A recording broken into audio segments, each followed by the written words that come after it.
All right, you guys, this is going to be the last video in this first unit. So this is going to be mostly just introducing some more terms that are going to be very familiar to us by the time we're done with this class. And these terms are going to be related to drug dosage, drug availability, and drug interactions. So the terms that we're going to hopefully get covered, and I think a lot of them are probably going to be familiar to you already, are dose, effective dose, toxic dose, and lethal dose, therapeutic dose, the therapeutic index, bioavailability, half-life, additive, antagonist, synergistic, and potentiation. And those are all relationships when we combine drugs together and drugs interact with one another. So a dose is pretty straightforward. It's just the amount of drug or treatment given at one time, right? The effective dose is the amount of drug that's necessary to produce a response. And so on this picture here, this is called the dose response curve. And it's a pretty standard curve.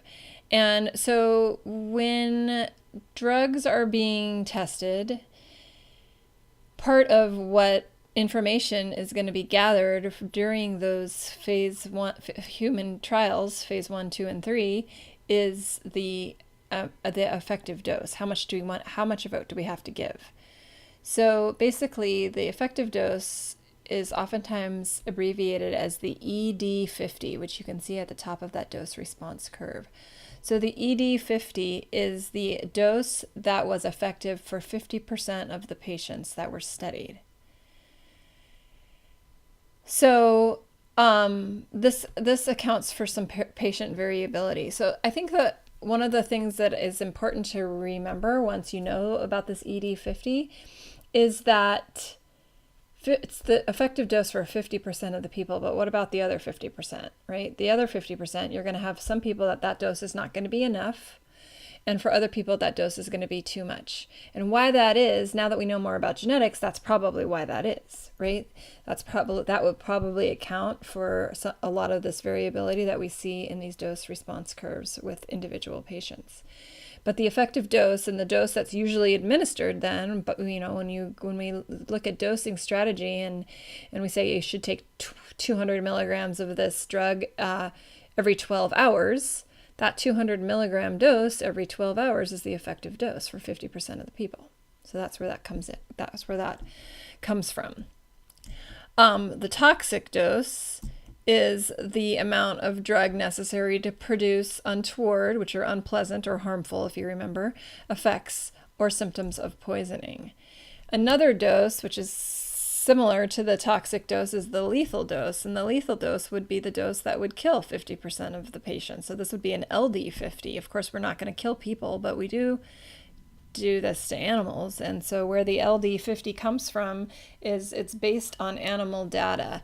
So it's the amount of drug that was needed to kill 50% of the animals that were tested.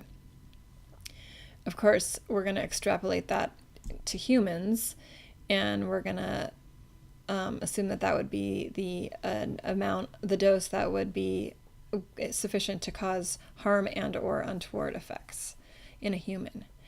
So why do we care about these numbers? Well, there's a lot of reasons why we care about these numbers, but one of the things that we're going to do is we're going to use those two measurements, LD50 and ED50, to help to understand the safety of a drug, which I'm going to come back to in a second.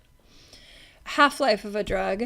Half-life is essentially in the context of drugs. There's other contexts in which we could discuss half-life, but for our purposes, we're talking about in the context of using drugs therapeutically. So the half-life is the time required for the amount of the drug in the body to decrease by 50%. Every drug has a half-life. For some, it's going to be real short, like in the magnitude of seconds. For some, it could be really long, like in the magnitude of days. So each drug has its own characteristic half-life, but at the end of each half-life, 50% of that drug should be gone. About 50%. Of course, there's a little bit of variability from person to person, pathology and whatnot. So One of the ways to think about half-life is in terms of how long or how short of a time that drug's going to hang around in the body. So if a drug has a very short half-life, that means it's going to be metabolized and leave the body quickly. If a drug has a very long half-life, then that means that that drug is going to stay around for a while, right? And so if you were to give them another dose of a drug that has a long half-life, you could potentially get the available drug in the blood up high enough to reach a toxic dose. So when we go back to dosing strategy is built around this half-life picture. So drugs are generally dosed on the half-life. And the reason why the drugs are dosed on, and this is if the drugs are being used more than one time. If it's just a one dose, then like if you have a headache and you take an analgesic, you take it once and that's it. And so at the 50%, at the end of that first half-life, 50% of that drug should be gone. But if somebody's taking a drug chronically or habitually, then we generally will dose on the half-life. And the reason for that is to kind of try to keep the available drug within what we call a therapeutic range, meaning that it's not too high to potentially become toxic and it's not too low to become ineffective. So that's why we dose on the half-life. The therapeutic dose is very similar to the effective dose, and it's just the amount of drug that's needed to produce a therapeutic effect. So do you think all of these doses are the same for all of the patients? So hopefully by now, after getting into this unit, we'd say no, that's not the same for all patients. The doses are the same essentially for 50% of the patients. For 50% of the patients, the effective dose is going to be one thing and the therapeutic dose is going to be the other. But there's going to be outliers on either side of that curve, in which case the dose might not be enough or it might be too much. If they're on the lower end of that curve where they don't need that much, where the ED50 is too high, then if you actually gave the effective dose, that could be a toxic dose in that patient. On the other side, if they're if the effective dose is not enough, then that's not the therapeutic dose, right? They're not going to get the effect. So there is variability from patient to patient. So that's where knowing the effective dose and the lethal dose is kind of important, because it gives us an idea about safety. So the therapeutic index is what we use to evaluate safety. And again, this is calculated based on animal data, and how the therapeutic index is calculated is you take the lethal dose 50 and you divide it by the effective dose 50, and that gives you a number. What it really tells us is the margin of safety. The higher the number, the more safe the drug, right? And you can see there's a calculation down there. If you had an LD50 of 16 milligrams and an ED50 of 4 milligrams, then your therapeutic index would be 4. That's a pretty decent distance between, it's 4 times the dose is the LD50. So how this really is affords us some utility is, again, kind of evaluating how cautious we have to be with these drugs, and also gives us an idea of how safe they are. If the dose that helps and the dose that potentially harms or kills is real close to one another, let's say like 8 milligrams helps and 10 milligrams kills, that's a very narrow therapeutic index. That's a drug that's not particularly safe. That's when you want to make sure you know your units and you're not messing up the doses, and you also are going to feel more comfortable with your people on either side of those curves, right? That would be a very unlikely scenario that I just mentioned, but it makes the point. Another way to think about this is something called a therapeutic window, and that's a little bit more visual of a term. And a therapeutic window is essentially the distance between, in a graph, the distance between the LD50 and the ED50. So you can see here's our ED50, here's our LD50. This is your therapeutic window, right? There's a great distance between the dose that helps and the dose that harms. Whereas when we come over here, we see this intersection of these curves. That's a very narrow therapeutic window. That's not to say this is not a good drug. It's not a good or a bad kind of a deal. It's just margin of safety, right? It's just how cautious you have to be. I mean, we should be cautious, but There's a lot of drugs that have fairly narrow therapeutic windows. The ones that are coming to mind are some of our anti-chemotherapy or chemotherapeutic agents. Also, our blood thinners or anticoagulants have fairly narrow therapeutic windows. And so we have to be cautious. And in cases where there's a narrow therapeutic window, oftentimes it's recommended that we're constantly monitoring the blood levels of these drugs. And so if you're administering a drug where you're having to draw blood levels and checking for blood levels all the time, chances are you're dealing with a drug that has a narrow therapeutic window. So mull those concepts over in your brain, and if something about that doesn't make sense to you, please bring it to my attention and we can try to clarify it for you. Another term that I referred to earlier when I was talking about generic drugs, and that's bioavailability. The bioavailability of a drug is essentially the percent of the drug that's reaching the bloodstream in a form that has an effect, so in a form that's active. So drugs that are being transported in the blood, they only are available to hit the receptor if they're free. So drugs that are bound to protein, for example, those tend to not be highly bioavailable. They have to be released from the protein and then they can affect the target. There's all kinds of factors that can affect bioavailability. So when we talk about a drug and its bioavailability, we kind of think about how much of it's going to be available to actually produce the effect, right? You could administer all the drug in the world, but if it's not bioavailable, it's not going to do you any good. All right, so in the coming videos, we're going to talk in Unit 2 and Unit 3 about into Unit 2 specifically about routes of administration and how we administer these medications. And a lot of this bioavailability can be influenced by the routes of administration. Back to half-life for a second. I don't know why I have this in here twice. The half-life, again, is just the amount of time it takes for half of the drug, roughly half of the drug, to be removed from the blood. Okay, so I said that last bullet is kind of important. So remember I said that half-life is important to us. We dose on the half-life when we're administering drugs over a period of time. So if someone's on a drug chronically, then we dose them on the half-life. And the reason for that is because we're trying to keep them in that therapeutic window. Which is what this looks like. So this is another picture of a dose response curve. So what we're looking at here is this is an oral administration, and we know because they are at time 0, they have no blood concentration. And then as the drug moves into the bloodstream, as it gets absorbed, it moves into the bloodstream, and then it's going to top out in the bloodstream, and then it's going to get excreted and metabolized and excreted, and ultimately going to go back down again, right? In this case, the total duration of action is somewhere in the neighborhood of 11-ish hours. But the only time that the drug is actually doing anything is when the drug levels in this therapeutic range, above this dotted line and below. Above this dotted line could be the toxic concentration. So if it gets above here, they could have untoward effects. And if we go below this minimum effective concentration, they're not going to have any effect of the drug. So we want to keep the drug in this range as long as possible.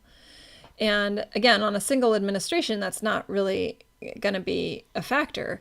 But when we are administering drugs repetitively or habitually, then we want to keep them in this window, this therapeutic range. So what we say is if you dose on the half-life, and each of these drugs are a little bit different with little different half-lives, but we're administering it on the half-life. Once you get 5 doses into them, they reach what we refer to as steady state. So here's 1, 2, 3, 4, 5. And then it doesn't get much, the peak doesn't get much higher, the trough doesn't get any lower, right? So it just sort of bounces around here. Here's our second drug, administration 1. I guess we're counting that. 1, 2, 3, 4, 5, and then we're at steady state here. So once we get into steady state, that means that the drug concentration is going to stay ideally in this therapeutic range, and that's important. If we were to decide to take it twice as much, what you could do is bounce them up here into this potentially toxic territory. If you don't take it enough, instead of taking it every 8 hours, you decide to take it every 2 days, then probably you're going to be below this minimum effective concentration. So that's kind of the utility around this understanding of the half-life and why we dose on the half-life. So here's another picture to sort of cement this. So we're taking 16 milligrams of a drug over 8 hours, and that's what that would look like. Then we're going to look at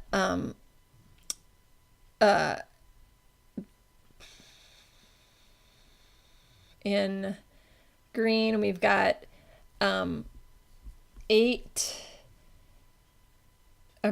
milligrams of a drug every 2 hours, and in red we've got 2 milligrams of a drug every hour. I think I took one line off. I think I somehow eliminated the purple, sorry.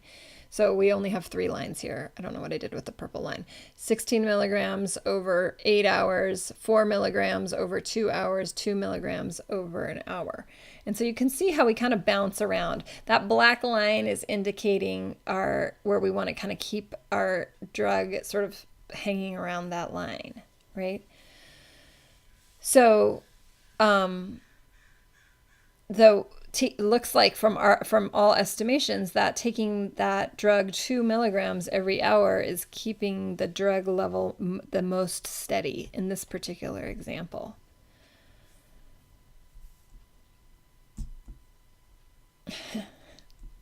Some of these cartoons make me laugh.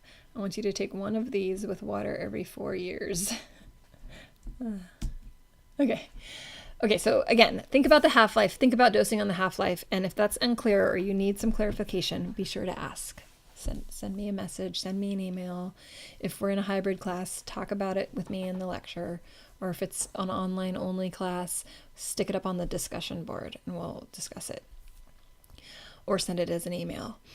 Lastly, I want to talk about drug interactions when we combine drugs together and some of the effects that we might see. And these are just definitions. The first is additive. If you combine 2 or more drugs together and at the same time, and the response or the effect of those drugs that are combined at the same time is equal to the sum of their individual effects, that would be called an additive effect. So that's the standard 2 + 2 is 4 kind of a deal. That's quite common. So if we were to add aspirin and codeine, you get the effect of the aspirin, you get the effect of the codeine. That's the sum of those 2 individual effects. All right, an antagonistic relationship, when you combine 2 or more drugs together and the effect is less than the sum of the individual effects, that would be considered antagonistic. So an example here would be penicillin, which is an antimicrobial, and tetracycline, which is an antimicrobial. When you combine those 2 together, you have the penicillin is less efficacious. The tetracycline antagonizes the action of the penicillin. Another good example here that we'll talk about in our class is oral contraception, like birth control pills and tetracycline. That's an antagonistic reaction. The tetracycline makes the oral contraceptives less effective than they would be on their own. Then we've got synergistic. Combined effect of 2 or more drugs administered at the same time is greater than the sum of their individual effects. So they want, so that we're gonna, if you gave them separately, you'd have the effects. If you add them together, you're going to have a I don't want to use the word potentiation because that comes next, but you're going to have a more profound response or a more robust response. Examples of synergism are not that common. This one good example of synergy happens when we combine depressants, CNS depressants. So chloral hydrate is an anesthetic, and you could combine that with any other depressant like a benzodiazepine, barbiturate, etc. That would be synergistic. So examples are not that rare. It says rare, but they're not. They're rare outside of this context. But the synergistic effect of CNS depressants are well known, and we need to be cautious of those. And we'll talk more about those later. Here's potentiation. So a drug that has no effect on its own increases the effectiveness of another drug. We see these a lot with antimicrobials, and we'll talk about this. So penicillin is an antibiotic, which I'm sure you're familiar with, which Most microbes are resistant to penicillin, which means that doesn't work anymore. We've developed antibiotic resistance, antibacterial resistance, or bacterial resistance, I should say, to the antibiotic. So the penicillin isn't useful on its own. But we can potentiate the action of the penicillin by adding another drug that doesn't have any antimicrobial properties, but when you add it to the penicillin, it potentiates the action of the penicillin. Oftentimes, these are called penicillin rejuvenators. And we'll talk about them specifically in the group of drugs, penicillin and the drugs like penicillin. That's where we see this potentiation happen. All right. That, my friends, is it for unit number 1. 6 videos down, 1 unit done, 10 to go, 9 more, 9 to go. We will pick it up next time with unit number 2, which is going to focus a lot on routes of administration of medications. I will see you then.